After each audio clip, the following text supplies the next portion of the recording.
Pati ang litrato ng Pangulo nung sinira ang bilyon-bilyong pisong halaga ng droga, hindi po pinalagpas ni VP Sara. Trabaho raw ba ng Presidente ang magpa-photo-op? Pero buwelta ng palasyo, kahit naman daw si dating Pangulong Duterte, nagpo-photo-op din naman. Nasa frontline ng balitang yan si Maricel Halili.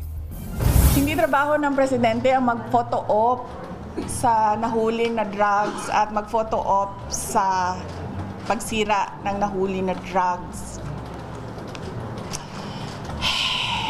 Tinawanan at napabuntong hininga si Vice President Sara Duterte sa pictures ni Pangulong Bongbong Marcos sa pagsira sa nasabat na 9.4 billion pesos na halaga ng shabu.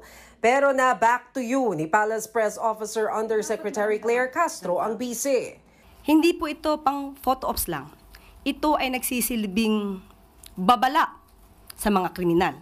Baka po nakalimutan din po ng Vice Presidente na ang kanyang ama ay nagkaroon din po ng pagwi-witness sa incineration ng 7.51 billion dangerous drugs sa Cavite. Ito po, baka po nakalimutan niya po ito, 2020 lamang. So, baka nakalimutan po ito ni Vice Presidente. Sa isang punto, tila nagpahaging pa ang palasyo ang pag-aabroad ni VP Sara habang nagtatrabaho naman ng Pangulo. Ang Pangulo ay gumising ng maaga kahapon.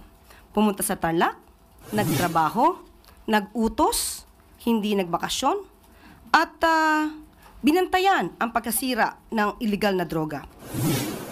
Matatanda ang nauna ng iginiit ni PBBM na ang gusto niya ay drug war na walang pinapatay. Iba sa drug war ng Duterte administration. Sabi naman dyan ni VP Sara, It remains to be seen if the bloodless drug war will be successful, no? So let us judge that bloodless drug war by the end of his term kung successful siya o hindi. Hindi biro ang problema ng bansa sa droga. Nito nga lang nakaraang linggo, nasabat sa dagat ng Basco, Batanes ang higit 166 million pesos na halaga ng shabu. Nakalagay ito sa package na may nakasulat na Daguanying. Maraming beses nang may natagpo ang floating shabu sa baybayin ng Pilipinas. Ang ilan nga, merong Chinese character. Indikasyon na galing ito sa China. Hinala ng Philippine Navy, baka strategy ito ng China. It is not far-fetched that this could be another effort of the Chinese Communist Party to destroy the future generation of Filipinos para ang kabataan ay masisira ang tamang pag-iisip. Hindi malayo na gagawin sa atin o ginagawa sa atin yan. Buwelta naman ng Chinese Embassy, iwasan ng ilang opisyal ng Philippine military ang paglalahad ng malisyosong akusasyon. Wala raw itong basihan. Nagbabalita mula sa Frontline, Maricel Halili, News 5. Mga kapatid, Ed Lingaw po, maging maalam at may pakialam sa mga napapanahong balita sa ating bansa.